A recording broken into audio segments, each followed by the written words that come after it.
Krishna, Hare Hare, Hare Rama, Hare Rama, Rama Rama, Hare Hare.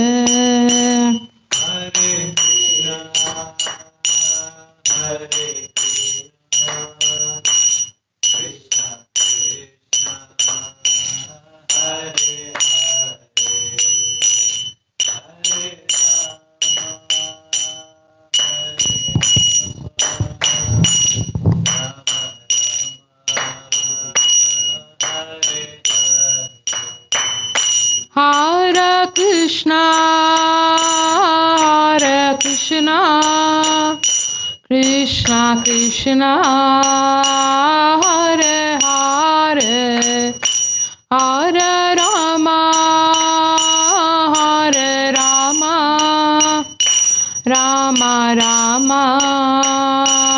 Hare Hare Krishna, Hare Krishna, Krishna Krishna, Hare Hare, Hare Rama, Hare Rama, Rama Rama, Hare Hare. Hare Krishna, Krishna Krishna, Hare Hare, Hare Rama, Hare Krishna, Hare Krishna, Krishna Krishna, Hare Hare, Hare Rama, Hare Rama, Rama Rama, Hare Hare.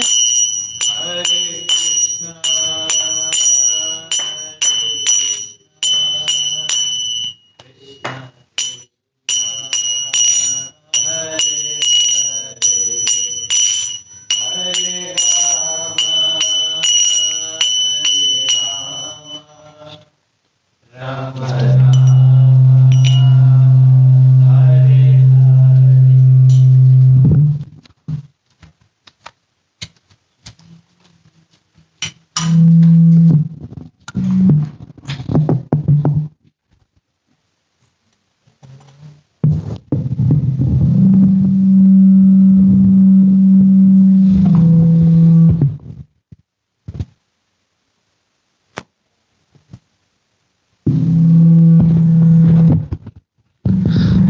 Maybe, yeah, little.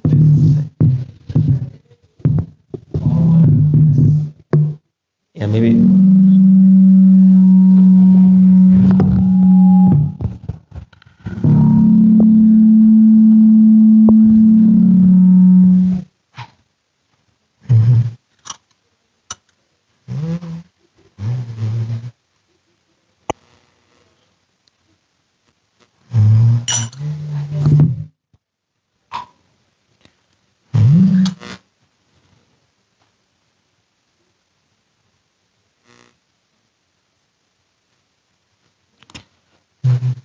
Namo Vishnupadaya Krishna Preshtaya Bhutale Srimate Bhaktivedanta Swami Niti Namine Namah Vishnupadaya Krishna Preshtaya Bhutale Srimate Bhaktivedanta Swami Niti Namine Namaste Saraswati Deve Gauravani Pracharine Nirvishesha Shunyavadi Paschatya Deshatarine Namaste Saraswati Deve Gauravani Pracharine निर्विशेषा शून्यवादी पाश्चात्य देशतारिणे जय श्री कृष्णा चैतन्य प्रभु नित्यानंदा श्री अद्वैता गदाधर श्रीवासादि गौर भक्तवृंदा जय श्री कृष्ण चैतन्य प्रभु नित्यानंदा श्री अद्वैता गदाधर श्रीवासादि गौर भक्तवृंदा हरे Krishna Krishna Krishna Hare Hare Hare Ram Ram Ram Hare Hare Hare Krishna Krishna Krishna Hare Hare Hare Ram Ram Ram Hare Hare Hare Krishna Krishna Krishna Hare Hare Hare Ram Ram Ram Hare Hare Hare Krishna Krishna Krishna Hare Hare Hare Ram Ram Ram Hare Hare Hare Krishna Krishna Krishna Hare Hare Hare Ram Ram Ram Hare Hare Hare Krishna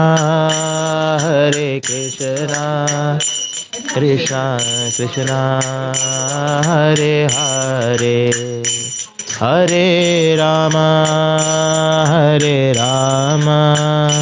Ram Ram Hare Hare Hare Krishna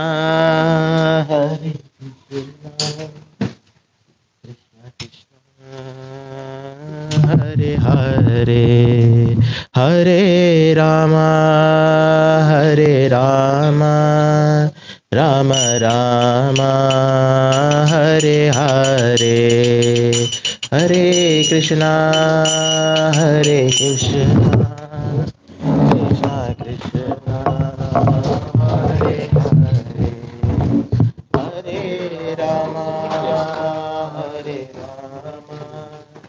Ram Ram Hare Hare Hare Krishna Krishna Krishna can someone do kirtan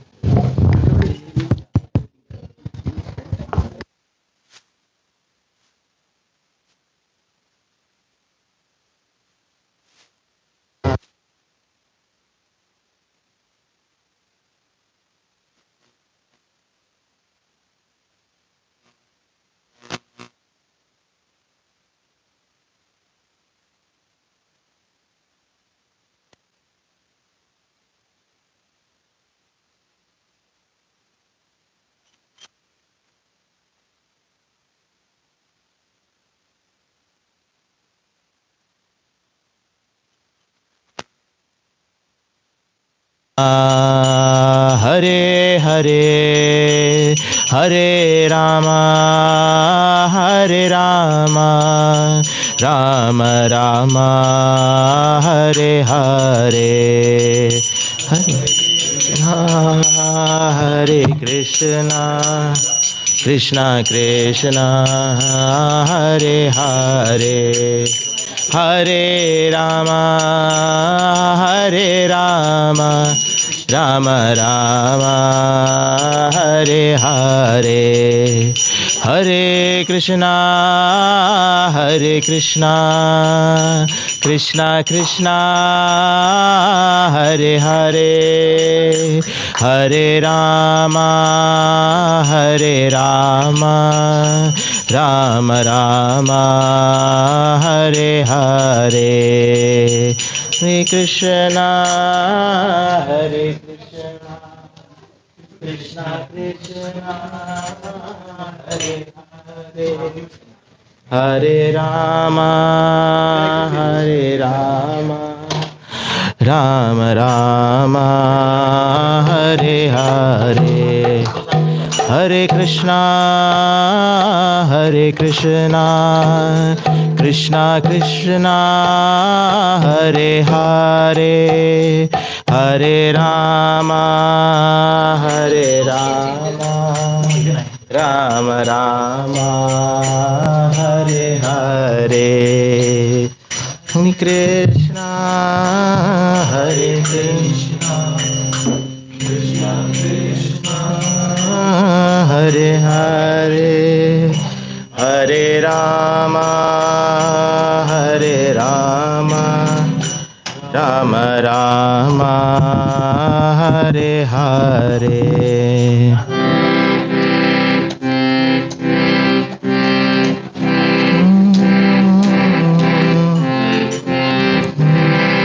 Hare Krishna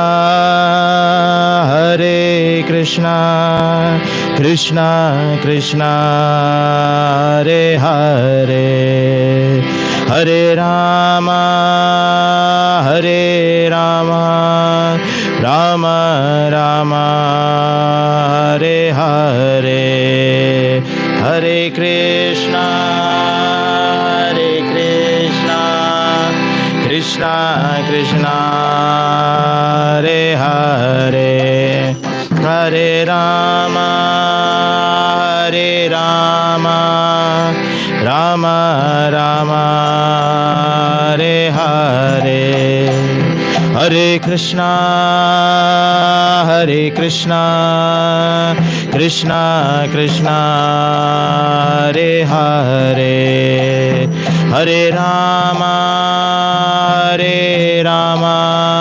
Rama Rama Hare Hare Hare Krishna Krishna Krishna Hare Hare Hare Rama Rama Hare Hare Hare Krishna Krishna Krishna Hare Hare Hare Rama Rama Rama Hare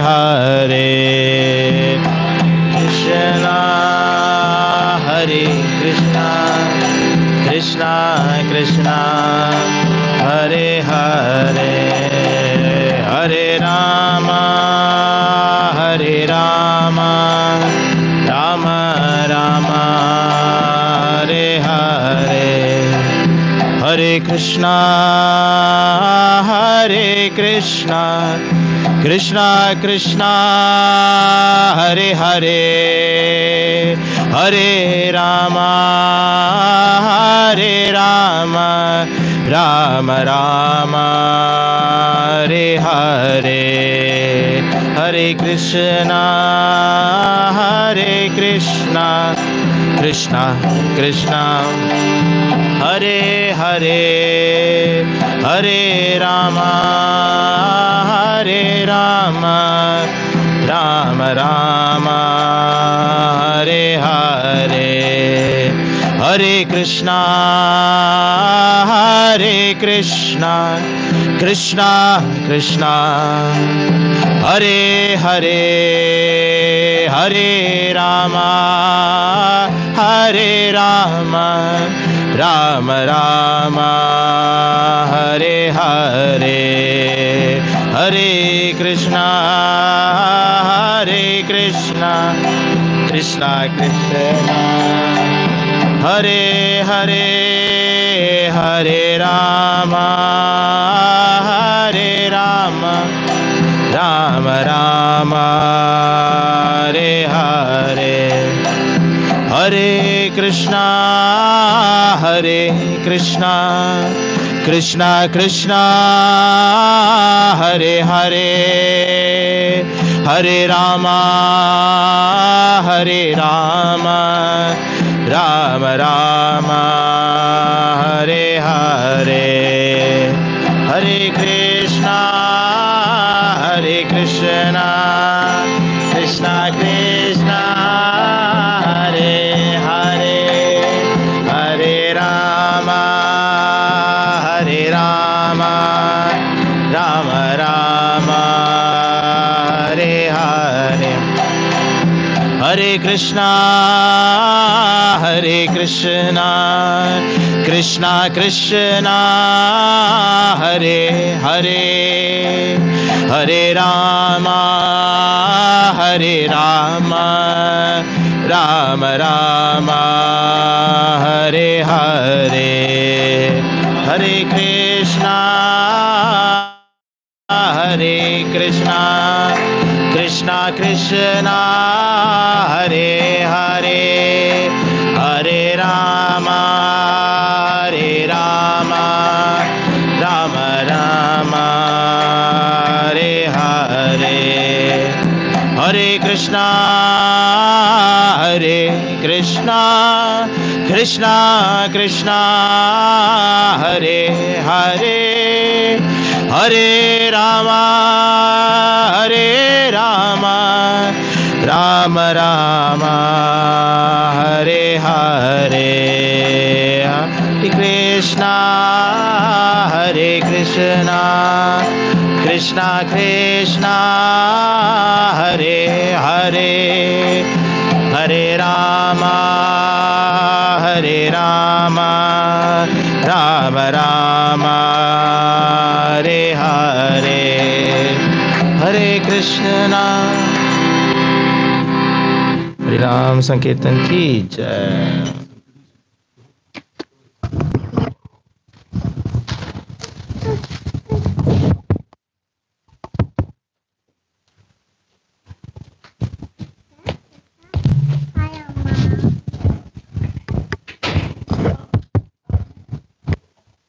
Hare Krishna. Thank you everyone for coming for the program. I'll quickly introduce Chaitanya Charan Prabhu and then we'll start with the discourse. So he has been a spiritual teacher for nearly 25 years in the Bhakti Yoga tradition through its modern day expression, ISKCON, International Society for Krishna Consciousness. He has been author for 27 books. We haven't not even read that many, but he has authored. So we can understand how much he has given importance to, and it is based on the teachings of Bhagavad Gita and Ramayana. And then he is the author of the world's only daily blog on Bhagavad Gita, gitadaily.com, where he has written some 4,000 articles on Gita. He is an invited speaker at TEDx, World Peace Conference, UNESCO, Intel, Google, Microsoft, Salesforce, Stanford, Princeton, Yale, Harvard, MIT, and Cambridge. Gives 400 talks across 100 cities in 4 continents every year. That is close to more than one talk every day. So today only he had 3 talks. This is the third one. So he's the author of, and you can visit his website, thespiritualscientist.com. How we have ChatGPT where you can ask any question, they reply. Like that spiritual scientist, any questions you have, especially on Bhagavad Gita and Srimad Bhagavatam, you will find Prabhu's answer in that. So without further ado, I will allow Prabhu to speak. And we will like to also welcome Chaitanya Charan by loudly chanting 3 times. Hari Bol, Hari Bol, Hari Bol.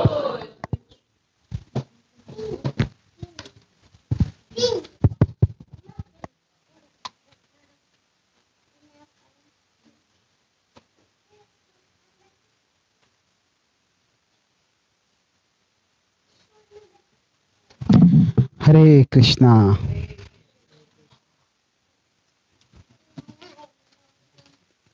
Thank you.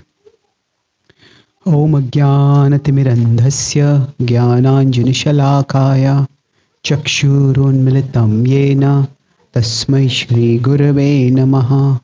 Nama Om Vishnupadaya Krishna Prishtaya Bhutale Shrimate Bhakti Vedanta Swami Iti Namine. Namaste Saraswati Deve Gauravani Pracharine Nirvishesha Shunyavadi Paschatya Deshatarine Vancha Kalpatarubhyascha Kripa Sindhubhya Evacha Patitanam Pavanebhyo Vaishnavebhyo Namo Namaha.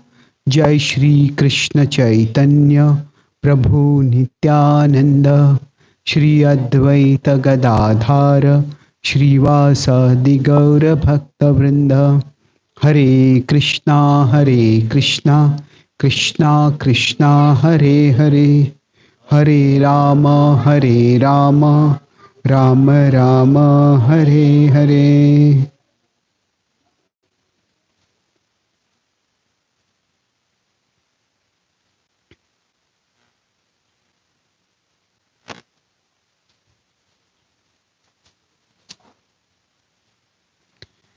Hare Krishna. Thank you very much for coming today. Am I audible to everyone here? Is the audio? Thank you. So, I am discussing today on the topic of life lessons from the Ramayana. And this is a 3-part series. Is this visible to everyone over there? Okay. So this is a 3-part series. Each session is a standalone session also. So basically, the theme that we are discussing is when good people do bad things. That when people who are normally good, they end up doing bad things. What is the reason for that? And how do we evaluate that? It could be ourselves, it could be others. And how do we respond when such things happen? Mhm. So yesterday I had a session and where we discussed the incident of Kaikai being influenced by Manthara and how she ended up not only doing something bad but actually doing it with a great sense of righteousness. She felt that I am protecting the interests of my son Bharat. The kingdom should go to him, and therefore she ended up having Ram exiled to the forest. So now, if you consider, we've heard this story so many times, but actually, if you look at it from the context perspective, there are various kinds of wrongdoings, there are various kinds of punishments due to wrongdoings.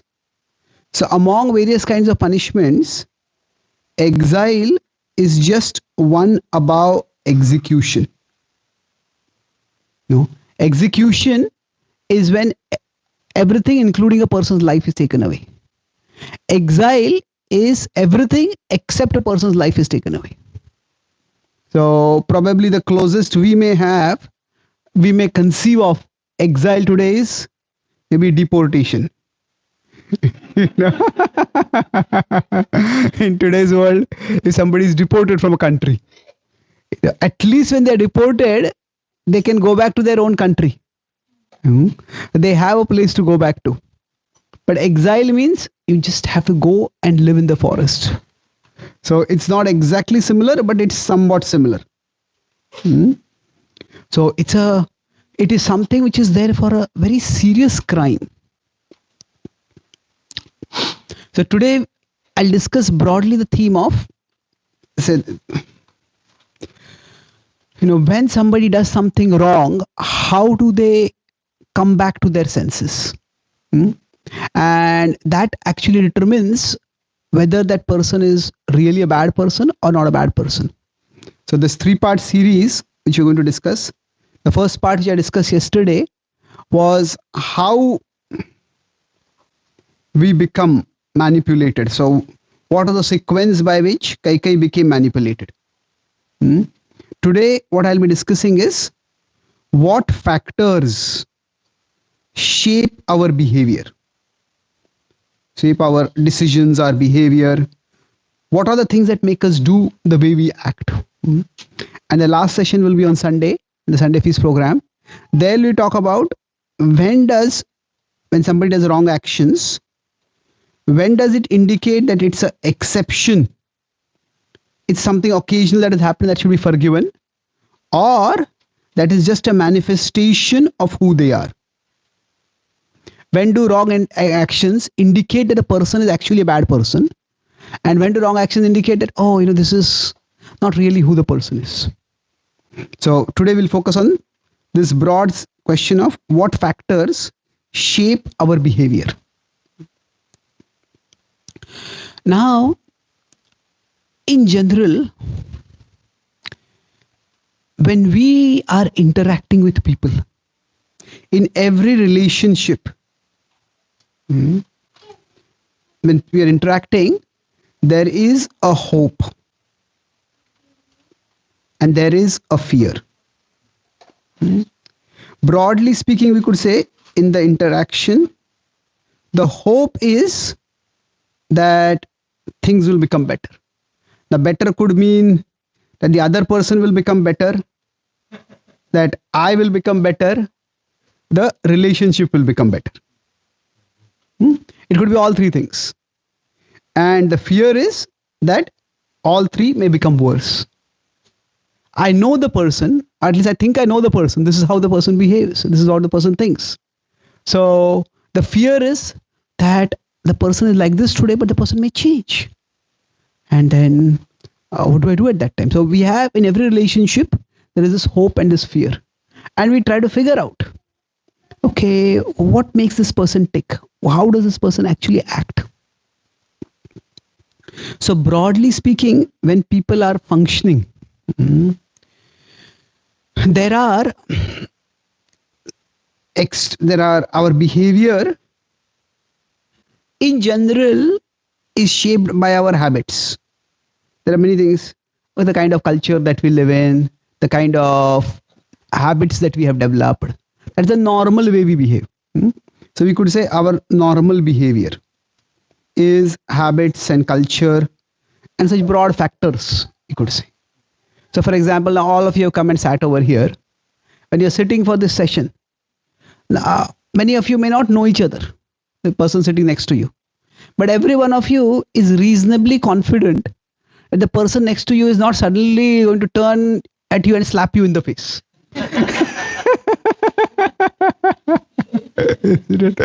We understand that if somebody has come for a talk like this, they will have at least a certain level of predictability of behavior. So in this way, when we function, we try to make sense by anticipating how people are going to behave. But then there is exceptional situations. So in exceptional situations, these could be generally the situations go out of the norm in two ways. When there is temptation, when there is something special that could be gained, or the opposite of temptation is tribulation. Tribulation is basically trouble or fear. So in general, if something is to be gained, like for Kaikai, when the thought was, oh, your son can become the king. And the fear conversely was that Manthara put the poison in her heart that Ram will see Bharat as a rival. And if he sees him as a rival, then he may try to harm him so that he never becomes a challenger. In fact, she first mentions the idea that If Ram sees Bharat as a threat, Ram may frame Bharat and have him exiled, and or even have him executed. So this was outrageous at one level. So the very thing that she was planning to tell Kaikeyi to do, she created the fear in the mind of Kaikeyi that is what Ram may do to you. So basically, temptation in the case of Kaikeyi was gaining kingdom. That was kingdom for her son, but it was a gain. So generally, when gain comes up, somebody may be living a normal, responsible. Somebody works in a company, or we work in a particular office, and we work and we earn. Now, but then some kind of opportunity to earn some money in an underhanded way comes up. Or we have a normal relationship, a normal family life, and a person gets an opportunity to have some kind of relationship with someone else. That's a temptation. So at that time, what determines a person's behavior? Or tribulation could be that for her it was her son may be harmed. That was the fear for her. So if somebody says there is a nexus in the workplace, well, there is ongoing corruption going on, and if you are not a part of it, then you may be fired or you may be framed. And then what do you do at that time? Isn't it? So both of these two extremes, temptation and tribulation, they often test our character. How do we behave at that time? So now at such times, there are, in these exceptional situations, broadly there are internal factors and there are external factors that determine our responses. When we act, what will we do at that time?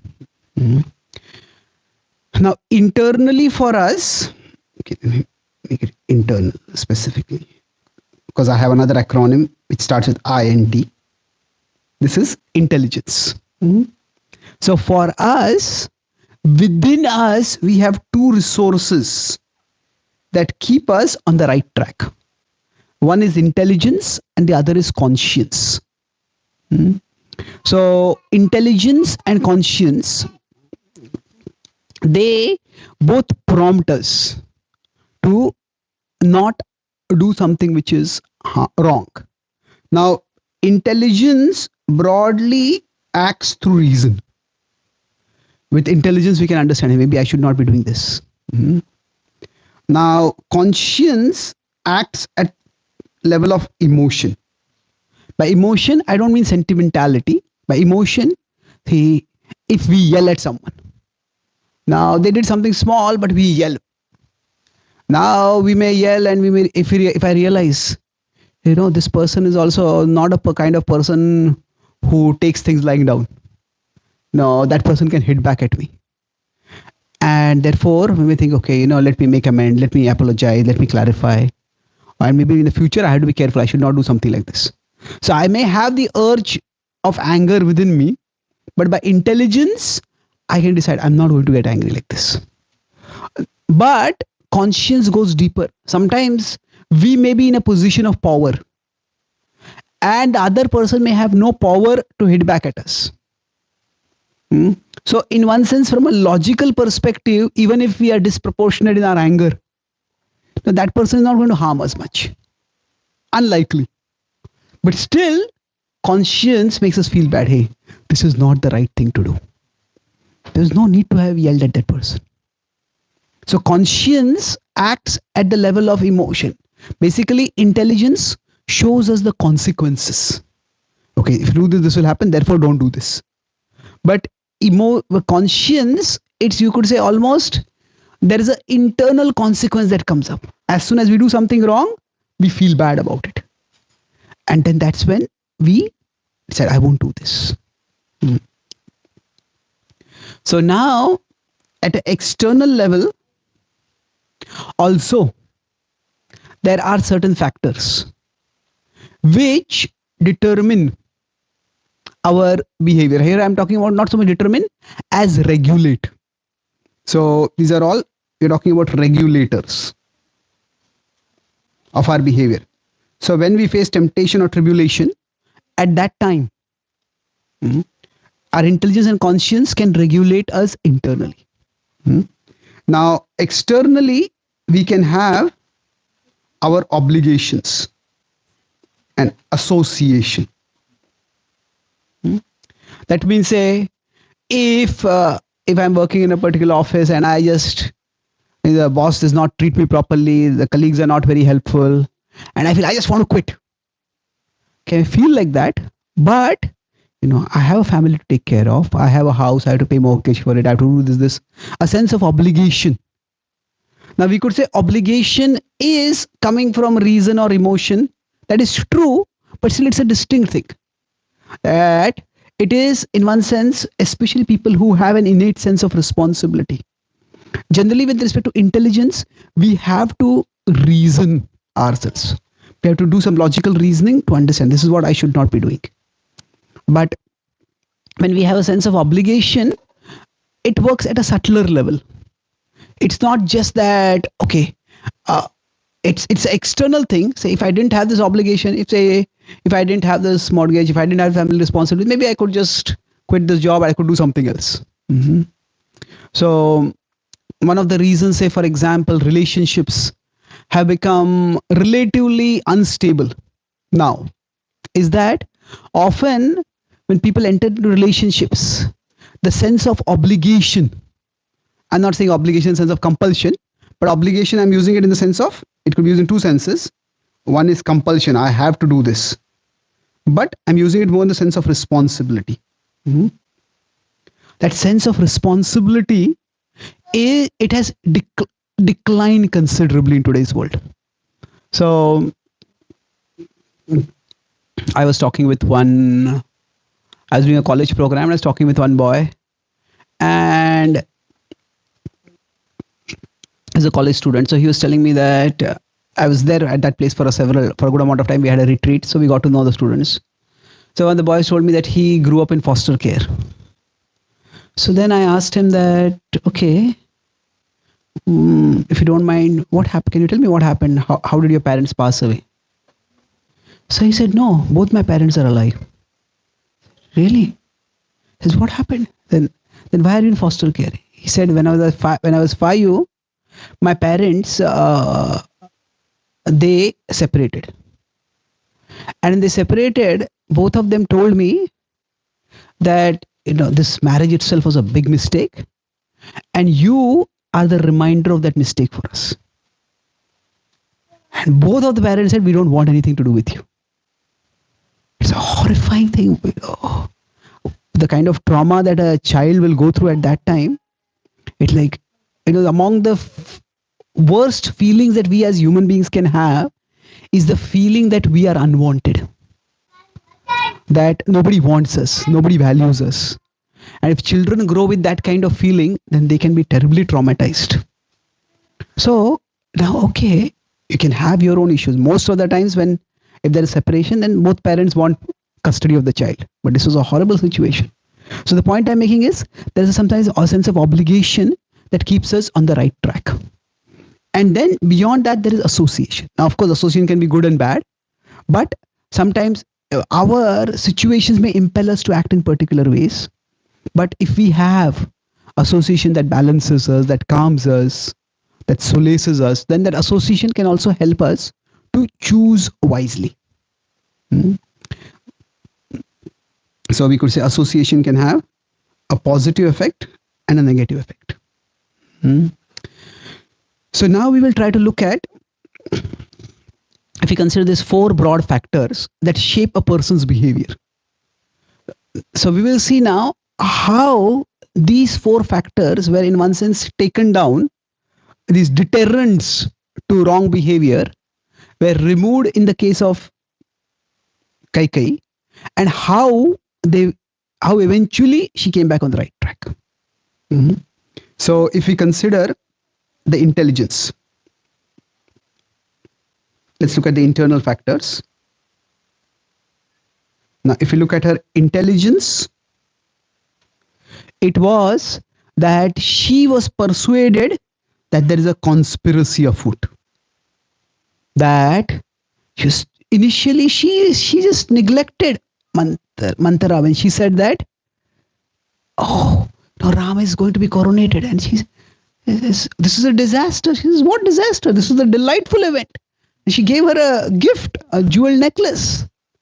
But then she started planting poison in her mind. She started saying, if there's nothing underhanded over here, then why is this being done so hastily? Why was no one informed about it? Why is it being done in Bharat's absence? So somehow her intelligence was eroded at one level. So her intelligence was poisoned. Now, even when this happened, there was something over here which is more significant. Initially, she started by saying that this is a conspiracy done by Kaushalya with Dasharath. So now, naturally, between two people, say they were co-wives, so there was some tension among them. So in any place where two people are peers or equals, there's always some tension, some competition. But there are also some boundaries. So, two people may both want the same raise or the same promotion. And sometimes in office, there might be typical politics, that's office politics, and all that happens. But we may do such things, but everybody has a sense of boundaries. For example, I might do some office politics, but I'm not going to do something illegal. I'm not going to frame someone else that they did something illegal. We all have a sense of boundaries. So there is a difference between rivalry and enmity. Can anyone say what is the difference between the two? Rivalry and enmity?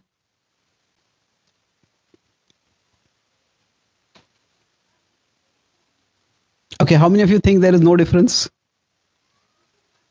Okay, how many of you think the difference does not make any difference?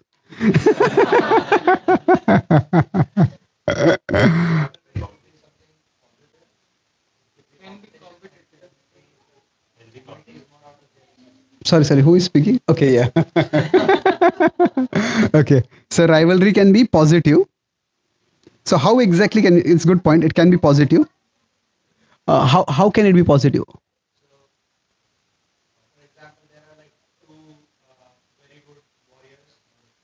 Hmm.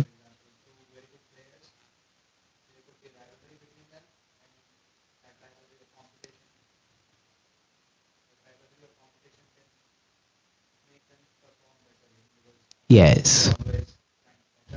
Okay.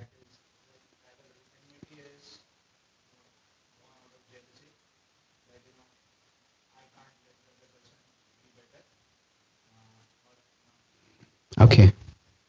That's a good point. I can. So here you could say thank you. So anyone else want to add anything? Yes. So basically, when rivalry, both are seeking the same goal. Say for example, say in the World Cup, India and Australia, they're competing with each other. Both of them want to win the World Cup finals. So both are seeking the same goal. Or say in tennis, two players might be number one, number two. Both of them want to win the same target. So they may be fighting against each other for that purpose. But their purpose is to win something. But here in enmity, the very purpose is to destroy the other person. Yeah. So rivals can sometimes be friends, but enemies, it can be very difficult to be friends. Of course, enemies can do a very good job of pretending to be friends sometimes. So when there's rivalry, so for example, two players, when they are playing, they might come up with strategies. They might try to find out, hey, this player, they have to play the tennis players. Hey, this player, this backhand is weak, so I'll attack the backhand only all the time. Or this person, maybe he has a little injury or he is a little unfit. So I'll just make this player run more and more and more. Just prolong the points. And this player will get tired and then I can win. So there is some ways, in one sense, the other person's weaknesses are exploited. But if there's enmity, quite often, okay, you might try to do some food poisoning to the rival so the rival can't play only. Or try to harm the rival completely. So the two are very different. So there was a normal rivalry between the queens. And rivalry is just a fact of life because the world has limited resources and we all are seeking those resources. But things go from rivalry towards enmity. And so Kaikai, she, even when it was okay, there's a conspiracy to throw me off by Kaushalya, my rival, to take this. Even then, she would not have agreed to harm Ram because it's more like it's between us. If it's between us, why bring our children to the picture? Why target somebody's child? Like even in professional circles, you may have your competition with each other, but generally in competition, you don't bring the other person's family and target their family. That is a boundary which most people will not cross. So how was her conscience turned? Did she not feel bad? What am I doing? So this is where what Manthara did was, she told her that it is your son who is under threat. So when she felt, okay, if it's my son who is under threat, that is my son is already a target. He is not a target at all. And then if my son is a target already, then her son can also be a target. Then that is also fair game.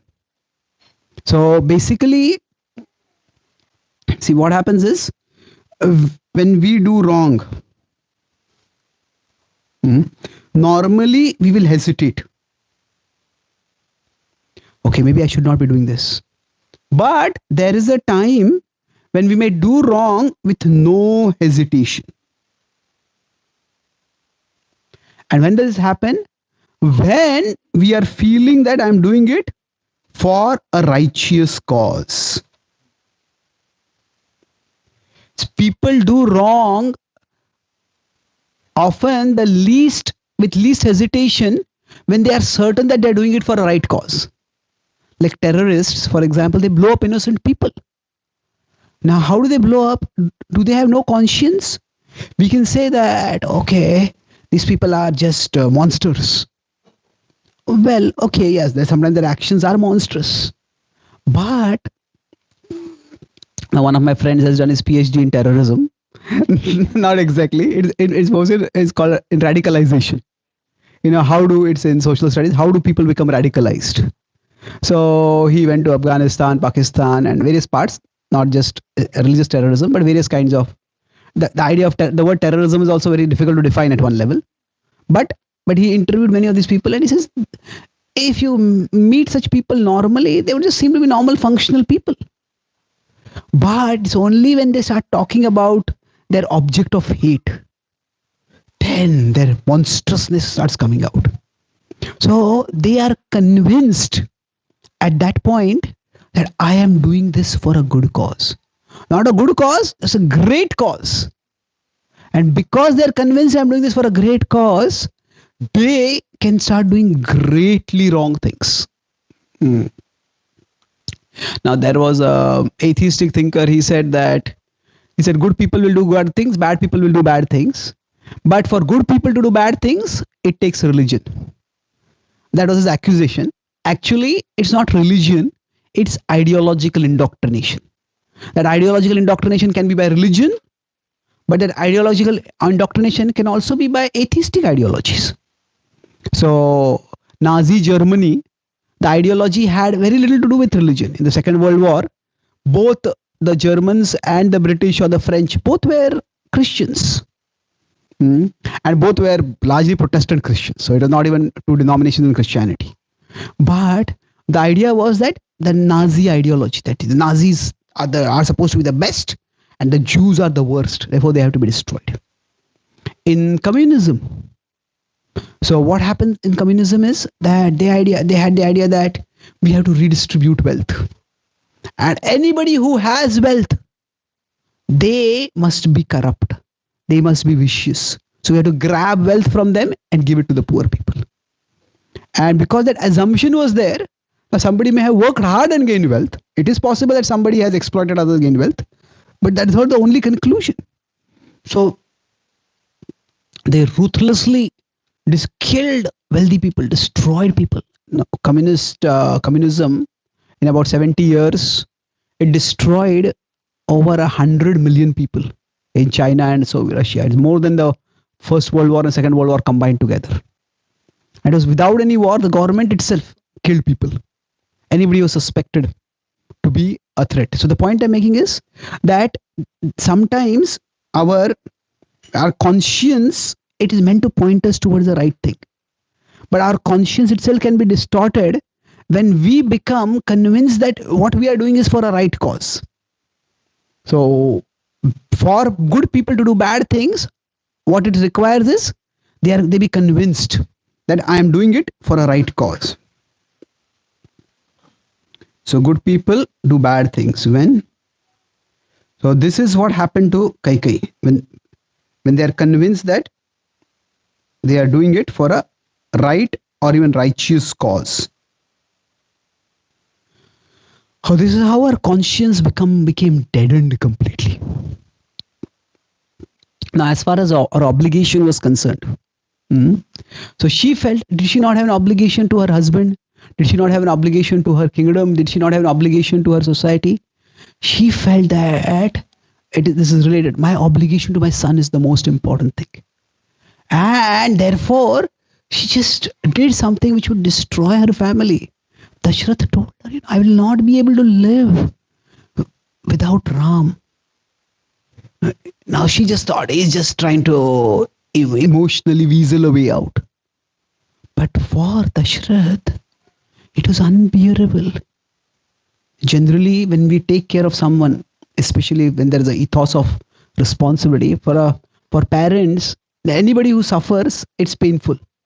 But if somebody we love, somebody we care for, especially somebody whom we are meant to protect, that person suffers, it's unbearable. We would rather let the suffering come to me rather than to my child. So Dashrath was, I am the protector of the kingdom. I am supposed to protect my citizens. And I couldn't protect my own son. Leave alone protect my son. I became the cause of his going into exile, his suffering. Just couldn't bear it. So obligation is a good thing, but sometimes when obligation becomes too narrow, then that can also distort us. Like somebody may say, I have an obligation to my work. Okay, yes, yeah, we have an obligation at home, but we have multiple obligations, not just one thing. We take care of our family, we take care of our health, we have our spiritual side. So we have multiple things. If you just focus on one thing, then it becomes a problem. So with respect to her obligation, what happened was it became so narrow as to become destructive. So now that brings us to the last part. What is the last part? Among the various factors that shape our behavior, we discussed two internal and discussing two external. Association, yes. Thank you. So now this is where we'll be focusing on, because this is where it will be revealed how she came back on the right track.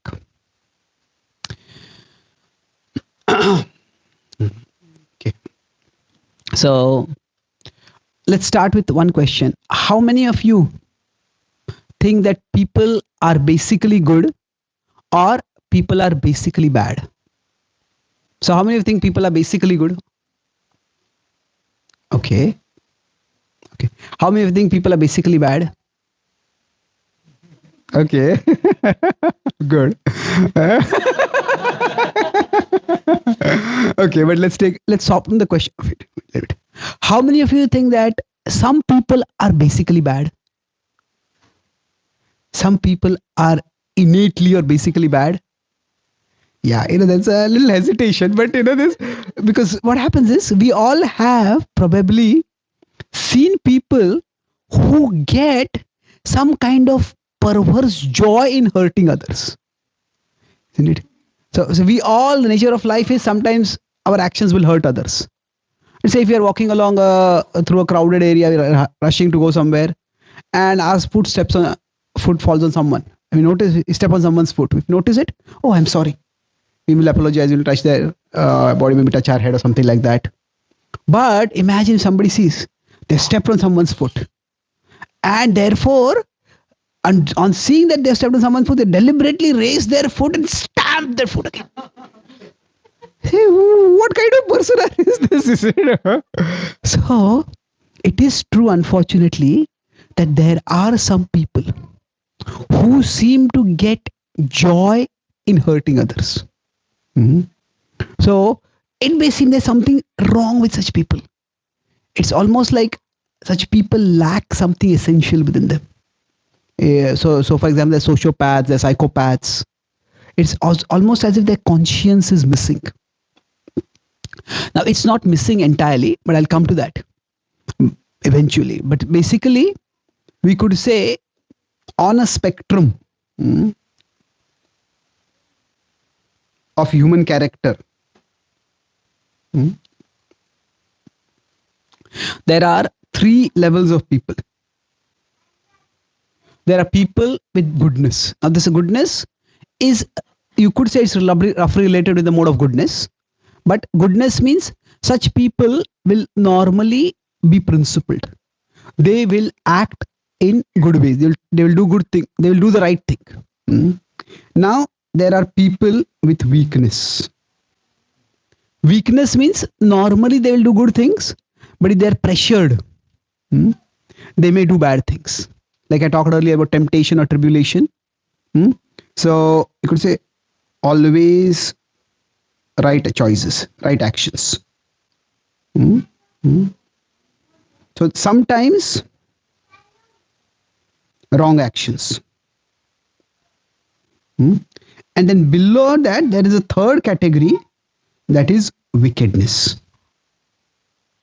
So wickedness is, you could put it at sometimes good actions. So when it suits them, they might do good actions, but they look forward for opportunities to hurt others. They get some kind of joy in hurting others. And unfortunately, there are people like this in the world.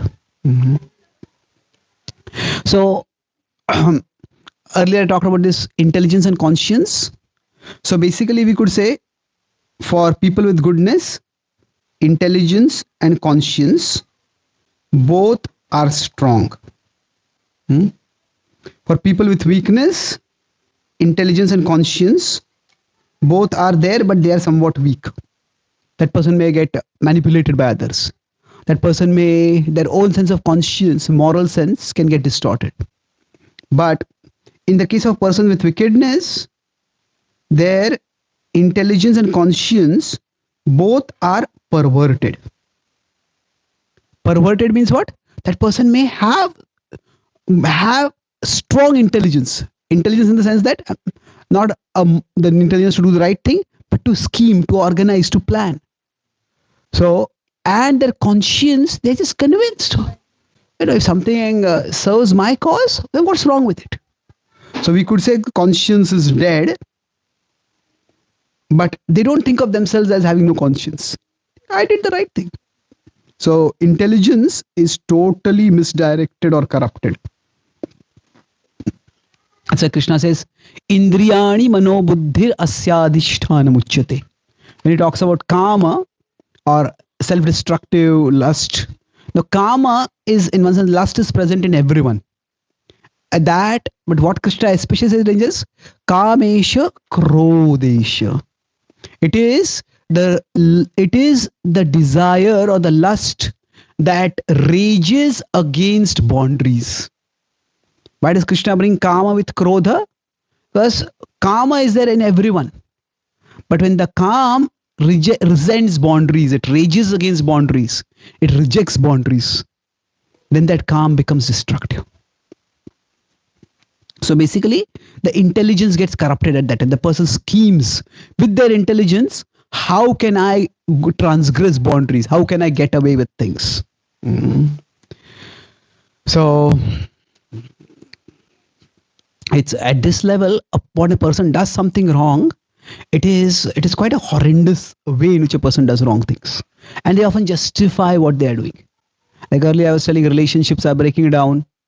So people still want to have a sense of family. They want to have a be married, but sometimes people they don't want the essential part of it. Like I was in UK, so there's one devotee told me the popular book over there. That's called Religion for Atheists. Now, how can you have religion for atheists? But the idea was between 2000 to 2015, roughly, there was a group of new atheists who said that religion is a curse, especially after 9/11, and we have to destroy religion. Religion has to end. Religion is the source of all evil, source of all suffering. But religion seems to have a remarkable resilience. It is not going away. So they started saying that it seems that religious activities give people some kind of psychological and social support. You come together and you do some prayers, you do some rituals, so that people see people some needs are addressed. So they said, let us for atheists we will create similar rituals. So they will have churches for atheists. They have prayers for atheists. And they will also make offerings and they do various things, but religion for atheists. So the essence of the religion has gone away, which is devotion to something supernatural, but they want the external structure. So like that, when intelligence becomes corrupted, the person is using the intelligence, but they're missing the core point over there. So similarly with respect to relationships, now a big thing in the younger generation is what they call as open marriages. Now open marriages is where people want to be in a married relationship, but they say, within 6 months, within 1 year, 2 years, I get fed up of the other person. So what they say is that, okay, we will be married, but we both people can have relationship with other people. And both people give each other a license for that. And now that is the antithesis of marriage. So it's become there is no sanctity within that particular relationship. But it's almost like people below 30, some surveys was almost 60% of people are in favor of open marriages now. Because now what has happened? The intelligence is there. Okay, we need some sense of belonging, some sense of family. But the intelligence has become distorted. Intelligence has become misdirected. So it's missing the core point. So for Kaikai, what was happening was her intelligence was there.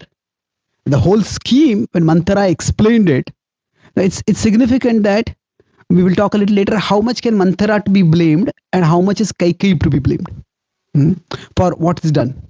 So it is Manthara who gave the idea. But after that, after that night when Manthara speaks to Kaikai, in the Ramayana, there is not much description of Manthara acting. It is not after each meeting, it is described, she would insist with Dashrath and then others came and pleaded with her. Not every time she was going back, Manthara, what should I do? They said like this, they said like this, they said like this. No, it was she took it forward herself. So when people were criticizing, people were condemning, she was using her intelligence to refute. So she took up that idea. So she was thinking, I am protecting my son's interests. But, is it okay you protect your son, but for that you destroy your family? It's like you're taking one thing, but one thing at the cost of everything else. That is quite damaging. So anyway, there are broadly these three broad characteristics we could say. So weakness, then what was the other thing? Goodness and wickedness. So in this particular analysis, we could say that Kaikai had weakness. Now Manthara, she acted in a mood of wickedness, broadly speaking. Now wickedness, of course, say a character like Ravan was wicked. He not only was abducting Sita. Sita was not just one off abduction. He had done something similar to many, many women in the past. So, and he considered it a sign of his cleverness, a sign of his prowess, that he could do such things and get away with doing such things. So that was wickedness. Now, for all of us, we we may think that we are in the level of goodness, but we all have some weakness within us. Hopefully, most of us are not. Maybe there are some remote traces of or minute traces of residual traces of wickedness. But if we had wickedness, most of us would not be even exploring the spiritual path. Mhm. So that's why when I asked that, how many of you think that people are innately bad? And some of you said some people. So there are some people with wickedness. But most of humanity, you could say most people are in this area. Hmm? So a few, you could say few are in goodness, most are in the area of wickedness, in the weakness, and a few are in the area of wickedness. So these could be broadly correlated with the three modes, but it's not that simple, because generally it is not that everybody who's in the mode of ignorance is wicked. Like some people may be ignorant, they just oversleep, they overeat, they just play video games and watch movies and do nothing with their life. Okay, they're tamoguna, but they're not destructive. You can say they're destructive, but they're self-destructive. They're not really destroying anyone else. Hmm? And sometimes people in the mode of passion, they could be weak, have weakness. That means when temptations come, they fall for it. But it's in weakness. It is sometimes people in the mode of passion can also have wickedness, because they're not just weak in the sense that temptations come. They want to manipulate. They want to manipulate others and gain power and put others down. So broadly speaking, if we consider in the case of Ravan, now Ravan would fall where in this category? Wickedness. Yes. Why? Because we don't like him.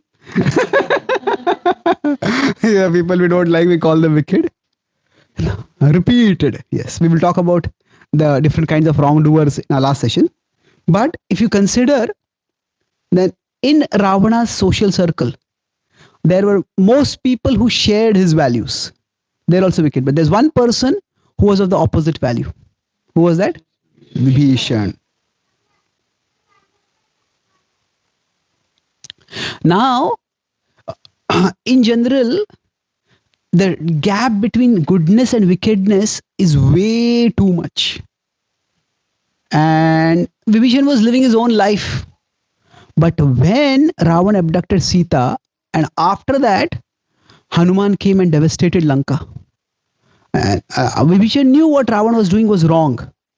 But he realized that Ravan was not ready to listen. But now Ravan has seen the power of Hanuman. Ravan has got some sense of the power of Ram, the consequences that would come. So that Vibhishan tried to speak to Ravan. And he tried to appeal to his intelligence. Trying to appeal to the conscience of people with wickedness is useless. They just don't have any conscience at all. Because they're just too blinded, too deadened. There's an Indian spiritual leader who emphasized non-violence as the teaching of the Gita, who propagated that. So he said that if the Nazis attack the Jews should not oppose them at all. The Jews should just surrender to the Nazis and let them do what they want. And their very surrender will trigger the nobler side within the Jews. And now would that happen? Well, that's unlikely to happen, isn't it? So now it's interesting how things say that so whenever he wanted independence, he was fighting for independence. So whenever he wanted to make some demands, he fasted. And he fasted, and the British, whatever their evils, they had some level of conscience. So that idea that this person is fasting and he may die. So it would go on for a few days, several days. Winston Churchill tried to smear Gandhi, and he said that actually, he's secretly eating something. He's not fasting. But eventually they found that he was fasting, and they submitted. They had some conscience. In some ways, Gandhi demonstrated to the British how he was a better Christian than them. And the Christian value is that if somebody hits you, show the other cheek. So he demonstrated that. And he appealed to some level of humanity within them. Now here I'm not generalizing about religions. I'm just giving an example of wickedness. So now that same Gandhi, when the communal riots broke out in India, before independence, after independence, that time he fasted. And none of the Muslim leaders said, okay, if you fast, you die, and we don't care. Now, this is not to say that Muslims are all bad and Christians are good. That's not the point. But within the Muslim cultural heritage, there's nothing like Jesus telling, turn the other cheek. So, for them, it didn't trigger anything. Okay, if you're fasting, you fast, you die. What's the big deal? So, non-violence can work in some situations. But non-violence will not work in all situations. Prabhupada writes in the second chapter of the Bhagavad Gita, can a Kshatriya be non-violent? Prabhupada says, yes. But for a warrior, non-violence is a strategy. It is not a principle. In general, strategy means, yes, even a Kshatriya should try to resolve issues by non-violent means. But a Kshatriya cannot, a warrior cannot make non-violence as a principle. Isn't it? So to try to say that non-violence is the teaching of the Bhagavad Gita is to do violence to the Bhagavad Gita. So again, this is not to criticize Gandhiji. The point I'm making over here is that there are people with wickedness. Appealing to their conscience won't work at all. So Vibhishan didn't try to appeal to Ravan's conscience. He appealed to Ravan's intelligence. That just see what one Hanuman has done here. Just remember what one Ram has done over there. Destroyed Karadushan, Trishira and your entire 14,000 warriors. You don't have immunity against humans. So just give up Sita. Just return Sita. You are enjoying over here. You can enjoy in many different ways. He tried to appeal to his intelligence. But the gap between this goodness and wickedness is way too long. And he just was not convinced. He rather than giving up Sita, he gave up Vibhishan only. Isn't it? So when good people tell wicked people to give up wicked things, they give up the good people, not the wicked things. There is that. That's what I saw. What anti-alcohol. One of my friends was in. Just as we have the Alcoholics Anonymous and all those things, so there are devotees who have started something similar for caring for people who have addictions.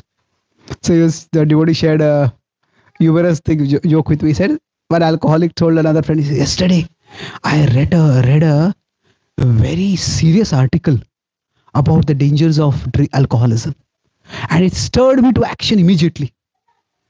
Oh, really? Other friends, what did you do? So I immediately stopped reading the article.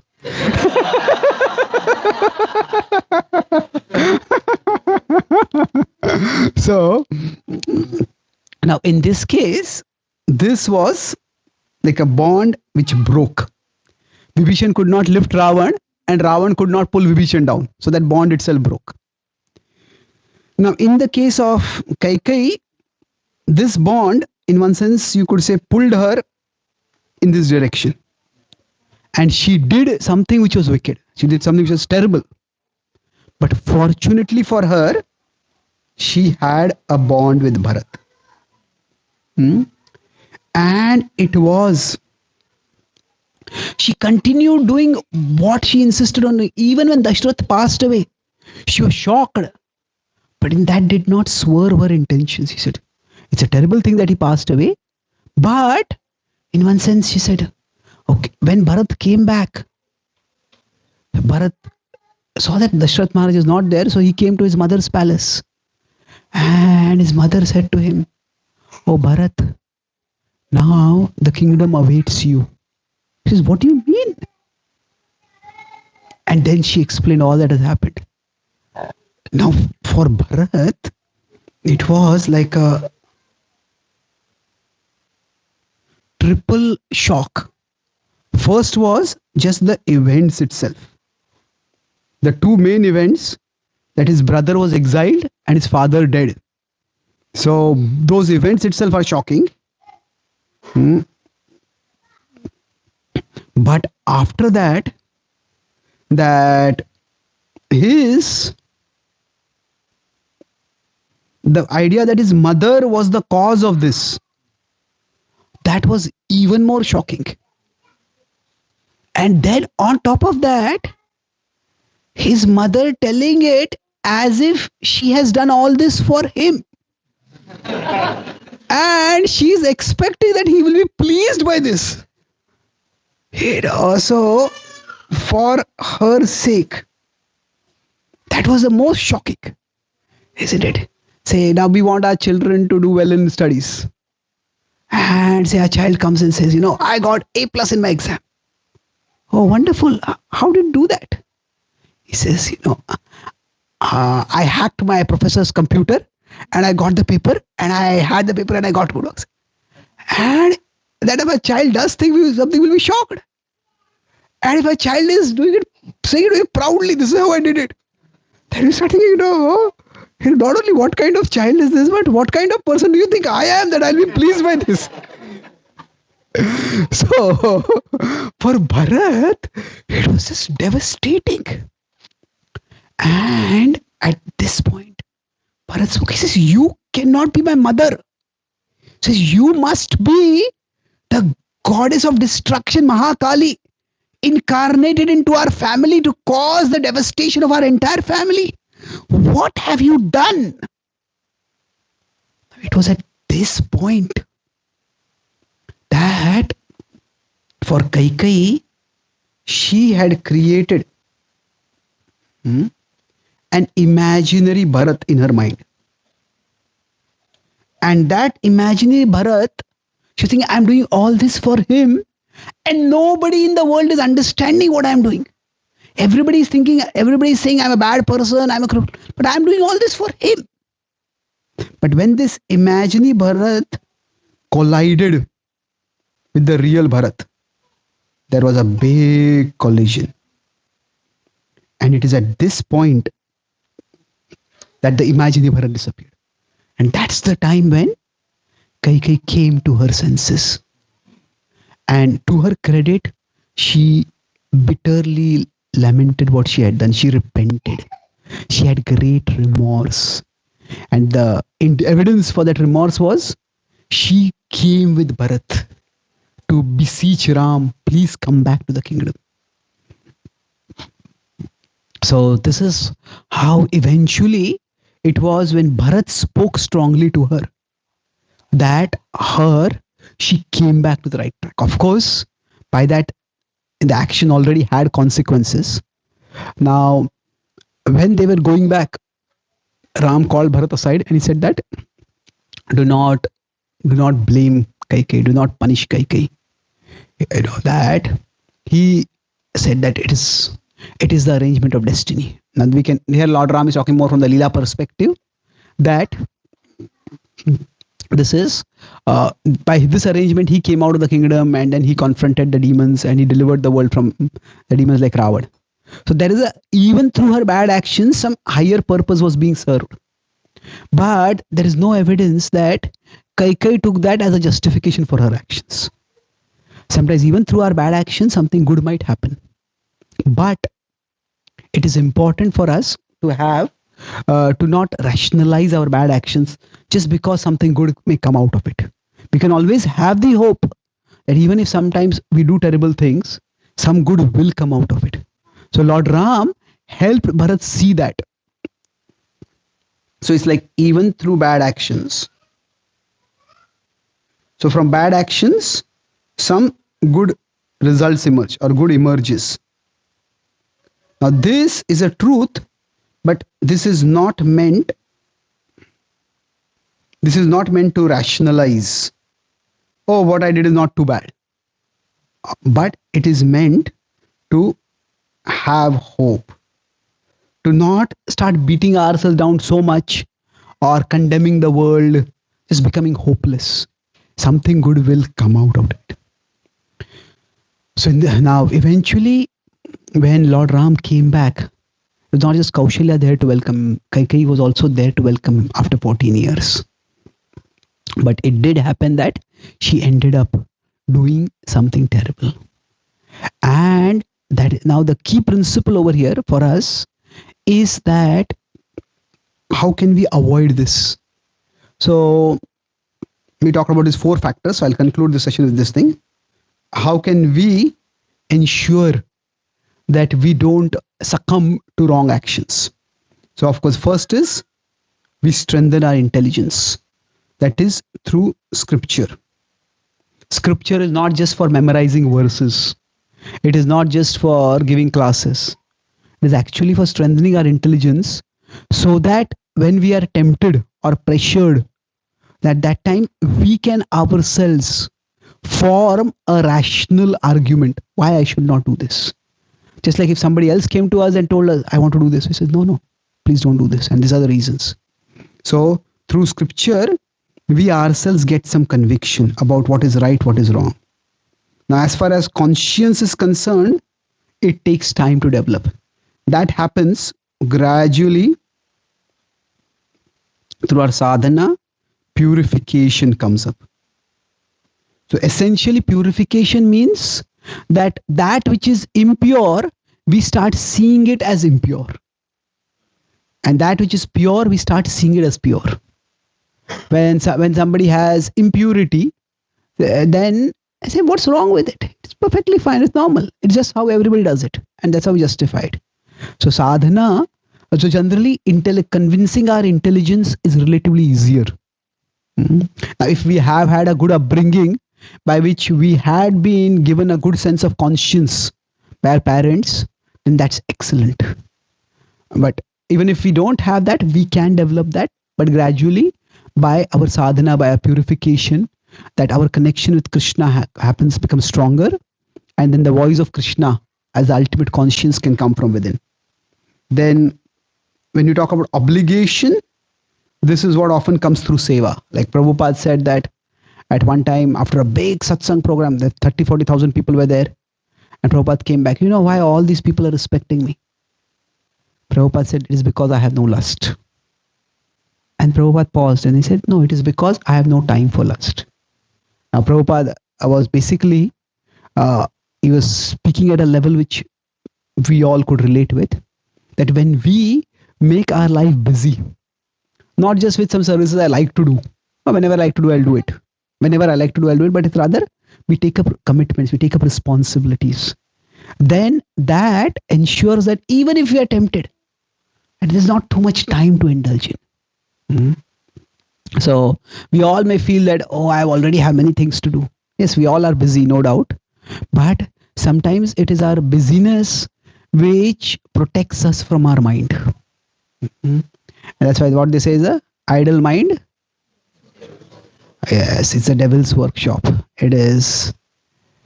Actually, what happens is the idle mind, it puts us to unnecessary work and takes us to unnecessary shopping. That is a workshop.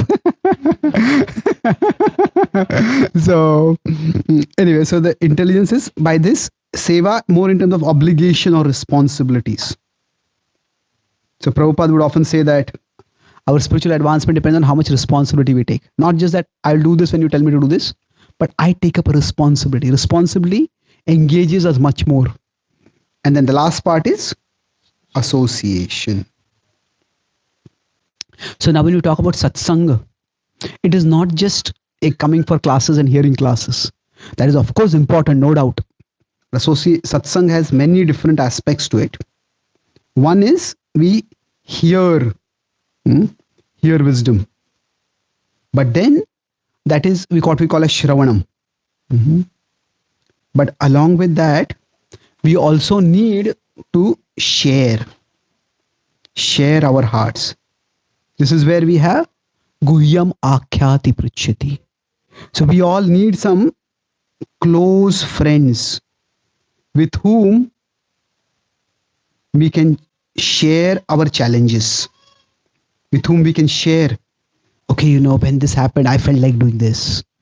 Now, most of the times what happens if we are, even in devotee community, if we are too image conscious, then it can happen to everyone. That sometimes something terrible happens to us in our life and we start questioning, now does God even exist?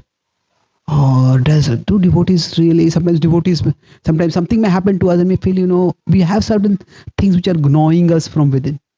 So we need to have at least some close devotee friends with whom we can share, okay, this is what I'm going through. And then, and we are going through that, okay, they understand, okay, they will help us understand what's happening over here. So what saved Kaikai was, now we could say that avoid bad association. So in one sense, when in the Bhakti Rasamrut Sindhu, sorry, not Bhakti Rasamrut, no, the Updeshamrut, there is a positive injunction and there is a negative injunction. Association is talked about both ways. One is that avoid negative association. And also have good association. So this negative is with wickedness. We may all have some people around us. It's not, we don't want to label anyone as a wicked person, but if some people, they just tend to pollute our minds, poison our minds. Now, it's very easy at one level to look at people who maybe engage in gross temptations or gross wrong activities, and if you're serious about spiritual life, you'll stay away from them. But there are people who may always be negative and critical, this person did this and this person did that and that person did that. Now we don't want to label those people as wicked, but the effect of such people may be that we just lose enthusiasm, we even lose faith. Then with such people, we need to create a distance. We need to create some boundary, a barrier, so that those people will not affect us that much. If you can avoid them completely, that's the best. Now, it's important.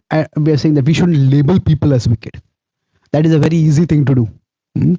But that's not what we want to do. But rather, the association of this person is bringing out the negativity from me. Maybe this person's association is bringing out anger from within me, lust from within me, jealousy from within me.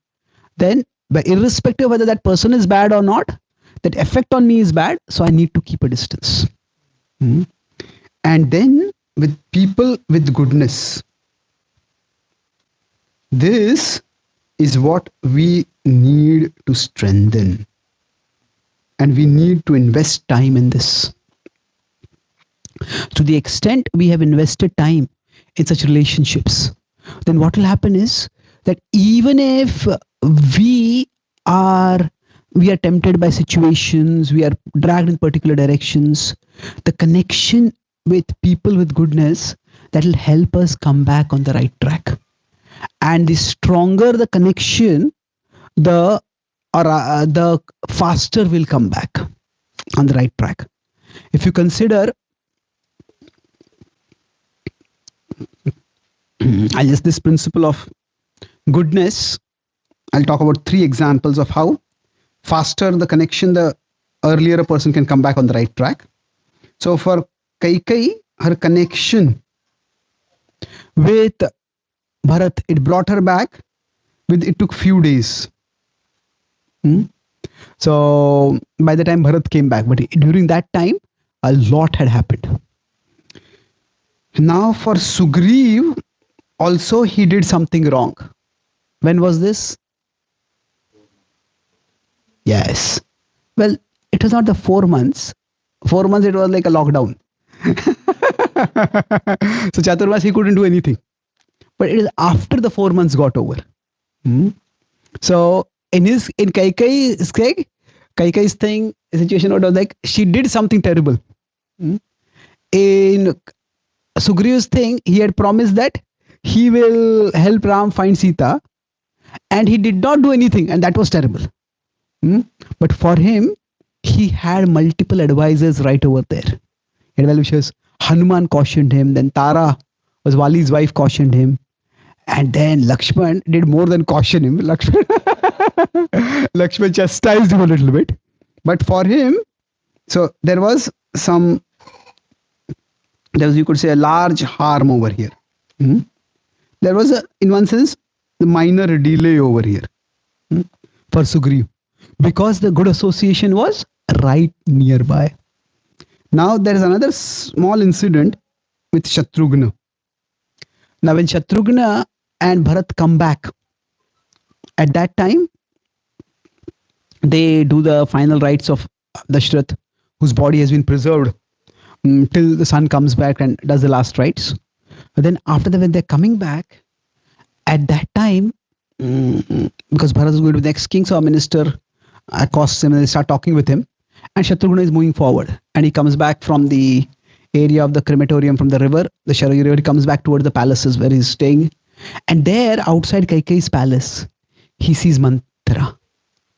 And Manthara is dressed in opulent clothes. He's wearing so bedecked with many jewels. Kaikeyi has rewarded her. And on seeing her, Shatrughna becomes so angry. He charges towards her and catches her. When she sees Shatrughna in anger, she tries to run away, but he catches her, starts shaking her violently. And she screams to Kaikeyi for help. And Kaikeyi comes running out and Kaikeyi says, Shatrughna, stop! But Shatrughna just keeps shaking her. He says, you are the cause of the devastation that has come upon our kingdom. He says, you are the reason my father is dead. You are the reason why my brother is in exile. He's besides himself with rage. And when Kaikeyi sees that, she's just having no impact on Shatrughna. She turns around and Bharat is walking by. She runs towards Bharat and says, Bharat, please tell Shatrughna to stop. And Bharat doesn't even look at Kaikeyi. He's still angry with her. He said that, oh Shatrughna, he says, what you are doing, over 100 times I have had the urge to do the same thing. Now both Manthara and Kaikeyi are shocked on hearing these words. But he says that, but one thought has stopped me. He says, we want to go to Ram to petition him to come back. And if Ram hears that we have hurt either Manthara or Kaikeyi, he will not forgive us. He will not listen to our request. He will be displeased with us. So let Manthara go. And on hearing this, immediately Shatrughna lets Manthara go. So the point here is, for him, it was, for Shatrughna, it was his connection with Bharat, but it was also his connection with Ram that protected him at that time. So we all will have times when we will get angry, and we may even claim that my anger is justified. But the problem is, sometimes justified anger, reasonable anger may impel us to unreasonable actions. The anger itself is reasonable, but the expressions of that anger may be unwarranted, may be excessive. So the stronger is our connection with people with goodness. Stronger connection doesn't just mean when we meet those people, we hug them very tightly. Stronger the connection means that we are regularly in touch with them and we can share our hearts with them. That what we are going through. So the test of good association is, or the test of a good relationship is that even when the other person speaks something which does not sound good to us, we are ready to digest that. We are ready to accept that. So what is important for us among all the various factors is that we try to cultivate some good relationships wherein, so when we say good relationships, what it means is not just we feel good in the relationship. That's one aspect to it. But much, much more important is that good relationship means that sometimes we are ready that words that make us feel bad are possible within that relationship. It's not a license for the other person to insult us, but I'm talking about sometimes when we are thinking in a particular way, the other person exposes our thinking and we are ready to be, okay, maybe I was wrong over here. So if we have relationship like that, then each one of us can have probably the best insurance from succumbing to the inevitable provocations of the world. So I'll summarize. what I discussed today. So broadly, we discussed the topic of protecting ourselves from wrongdoings. So what makes good people do wrong things and how we can prevent them. So we discussed that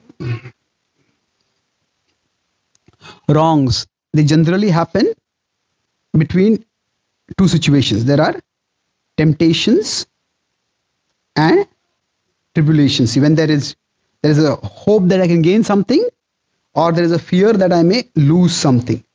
That is a time when we generally tend to succumb to wrong actions. And when we tend to succumb to wrong actions, so good people, when they do bad things, it is not that suddenly they become bad. It is that those situations, they affect them. And so in general, we discussed that our behavior, it is shaped by broadly 4 factors: 2 external and 2 internal. Externals are what? Yeah. So association and obligation. And then internal are intelligence and conscience. So we discussed how all these were applied in Kaikeyi's case, or how they work out in Kaikeyi's case. So generally, there are all these factors which are there, which affect our behavior, and there are many protections that we have. But in her case, her intelligence, what happened was that became corrupted. Corrupted in the sense that she started thinking with her intelligence, and or rather, she was influenced by Manthara. But what she did was, I have to. There's a conspiracy against me. Corrupted by, we could say, talk about temptation, tribulation. In her case, it was the fear of there's a conspiracy afoot. Then her conscience, it was deadened. How was it deadened? Is for Bharat's sake I am doing this. So here we discussed how there's a rivalry and enmity are two different things. So she went down from rivalry to almost enmity, because she thought that I am doing this not for myself, but for my son. And then her obligation became extremely narrow, that only the son at the cost of everything else. So we discussed how sometimes just the external shell remains and the substance is lost.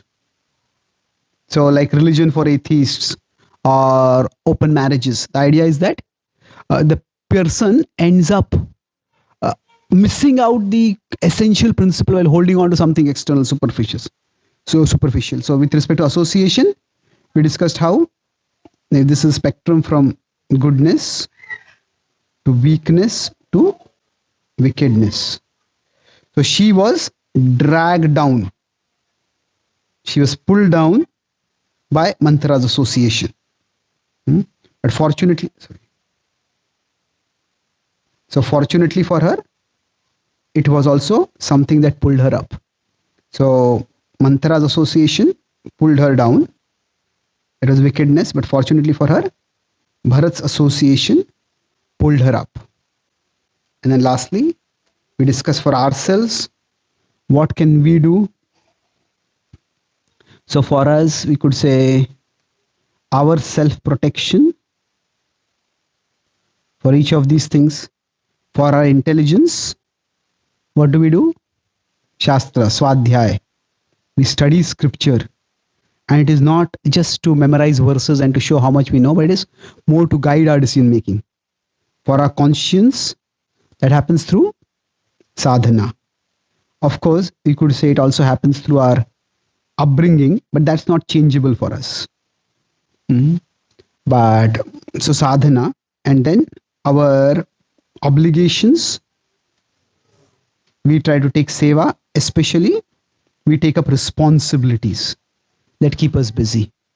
And lastly, with respect to association, we try to have satsang, but we discussed this general is where we hear in association, but also where we share. And this, the relationships, if we have at least one or two relationships where, yes, strong relationship or good relationship means that strong speech is tolerable or sustainable. It's the relationship is sustained in spite of the strong speech. Then we all can be protected from the temptations of the world or the conditionings within us. Thank you very much. Hare Krishna.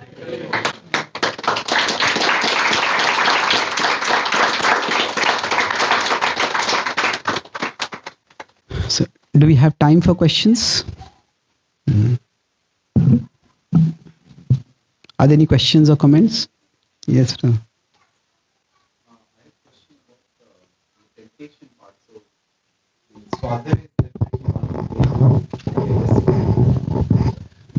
So I was just mentioning about the temptation part. So Swadhyaya is one way to sharpen our intelligence.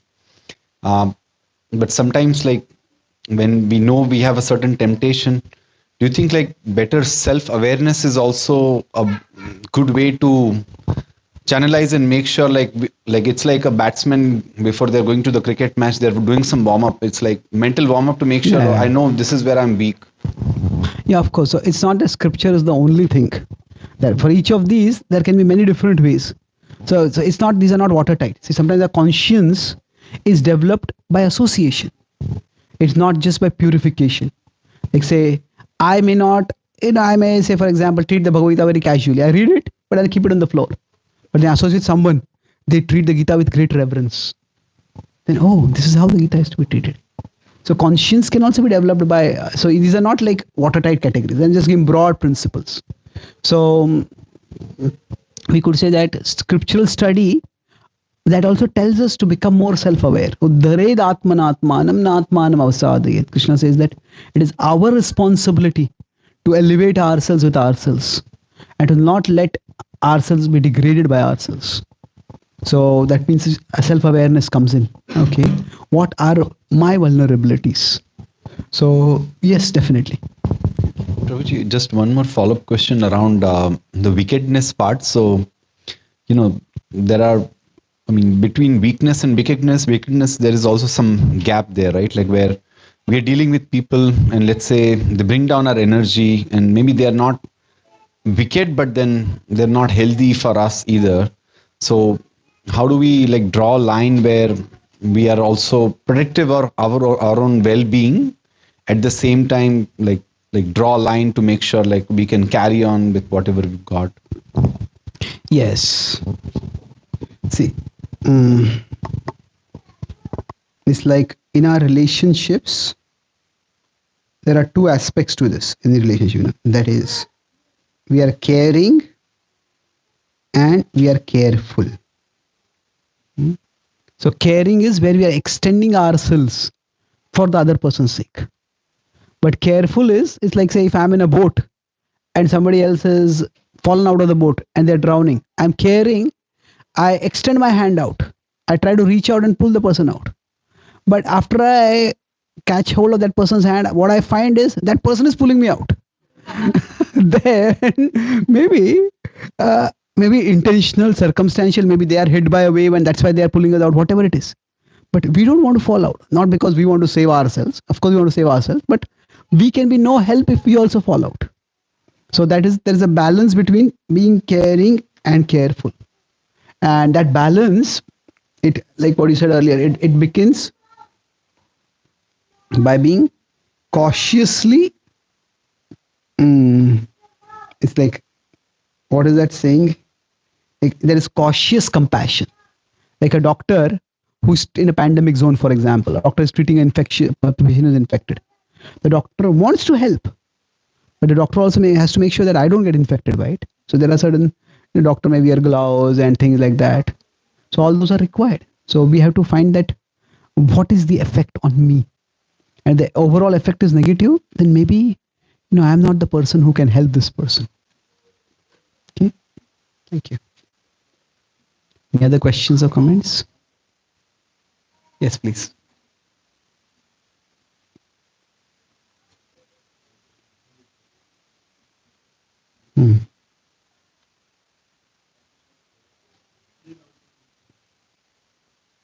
You can speak loudly. I'll repeat it otherwise. Yeah. Okay, now. Okay, thank you. Thank you so much, Prabhu, for amazing class, amazing lecture, Prabhu. Prabhu, you gave a very nice example of how Vibhishan uh, Help Ravan. tried to help Ravan by appealing to his intelligence. Even that did not work out, right? Like so, conscious of this wicked people can never be like you. It's waste of time, like you said. But even intelligence is it was like fruitless. Like what is the hope, or what is the best way to that's the only effort that one can make, like hey, just the consequences are really bad what you're doing, or what is the hope Yeah, for them? it's difficult. In what will bring about the change in the human heart, and that is very difficult to say. Like sometimes we may go to meet some person, and that person is in a house. Now that house has a door which can be opened only from inside. Maybe we have a key, that key opens maybe the outer door, but there's an inner door which can't be opened. So like that, the door to change, it can only be opened from inside. It can not be opened from outside. We can't force anyone to change. So what may inspire a person to change? It is a variety of approaches. That sometimes we just appeal to people's intelligence. That's one thing. Sometimes we give people an experience of a better life. Like somebody says an alcoholic and somebody is addicted to something, not able to give, not giving it up, not giving it up, whatever it is. But then suppose that person goes to some other place where maybe people who are there equal or similar level, and those people are doing a lot of meaningful, valuable, substantial things. He said, okay, no, my life can be better. Or especially if they meet somebody who was addicted and has recovered from that, say, maybe I can do this. So it is, in one sense, what is stopping the person from changing? That needs to be understood. So generally, if you consider when change has to occur, there are three things required for change. The first is the desire. Then after the desire, then there are the resources. Like somebody should have the desire, I want to give up alcohol. If they don't even have that desire, then giving them resources, that is not going to be very helpful.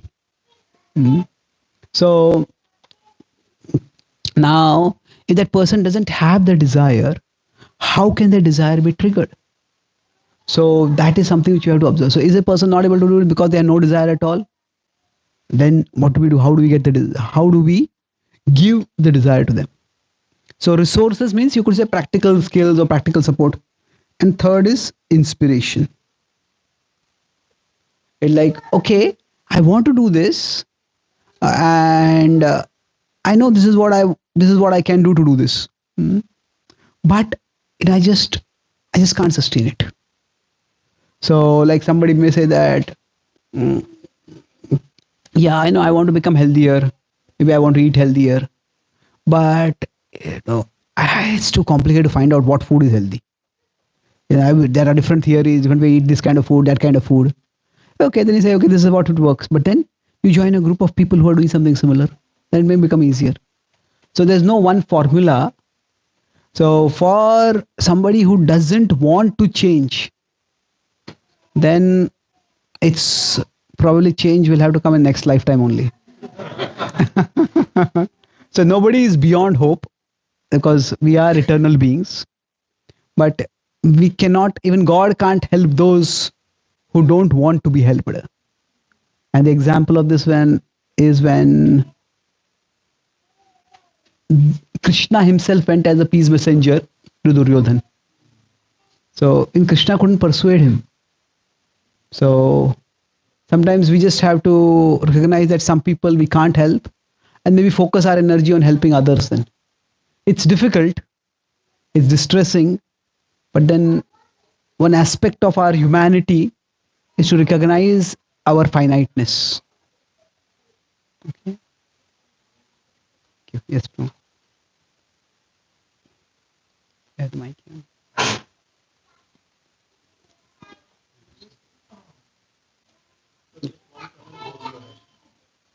Okay, yes.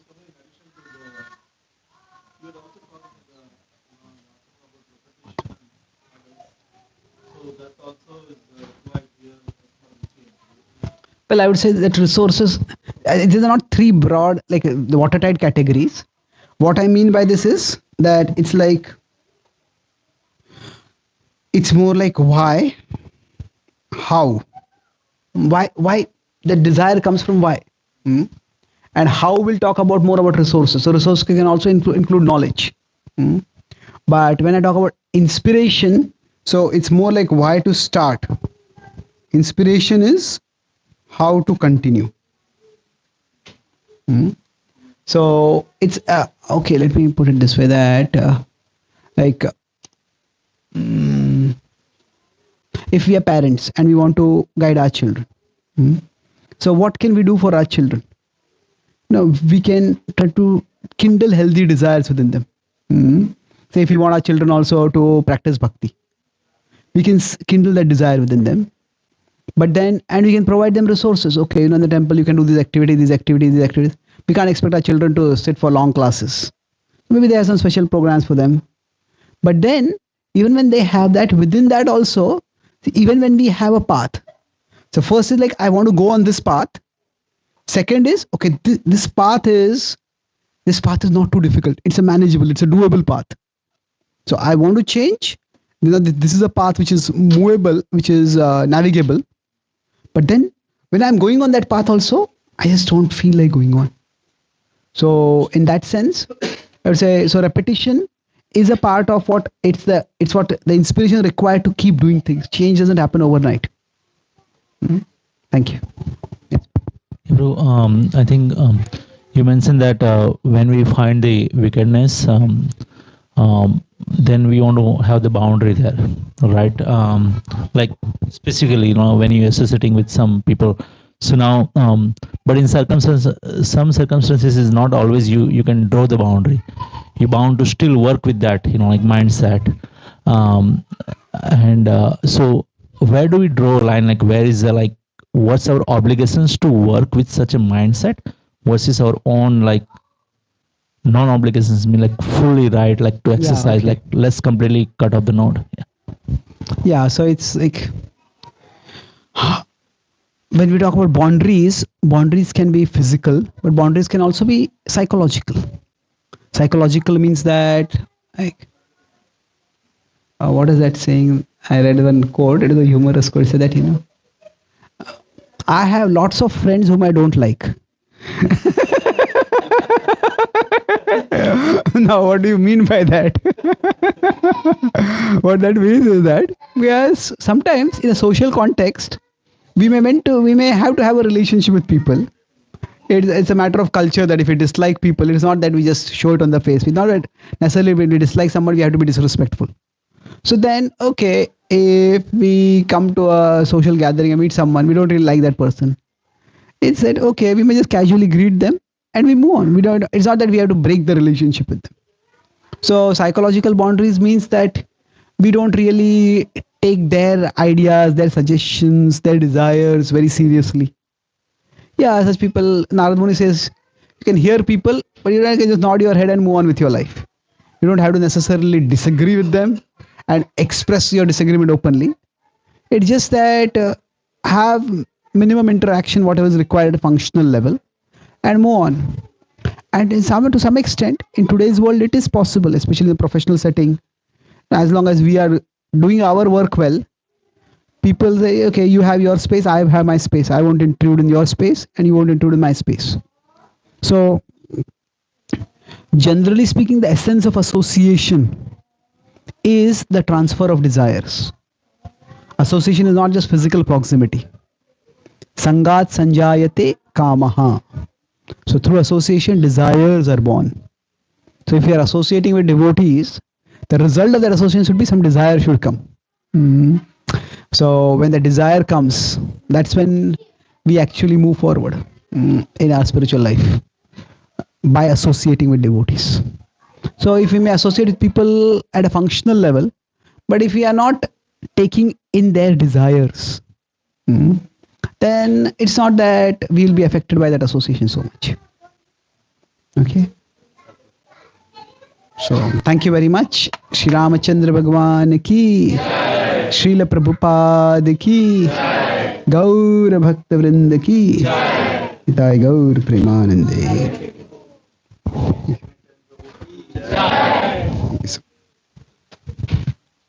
So, as was mentioned in the introduction, I have written a few books. This is much of what I spoke today is similar to what is there in my latest book. This is Living the Ramayana.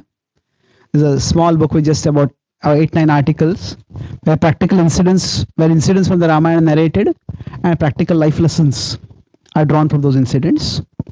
And this is a calendar with 365 quotes inspired by the Bhagavad Gita. This is different from the calendar which I had brought previously last year. That a different set of 365 quotes. So each quote is inspired by one verse from the Bhagavad Gita, and is an easy way to have something spiritual, to something meaningful to churn on whenever we have. So if we seek power just to protect ourselves from the consequences of our misdeeds,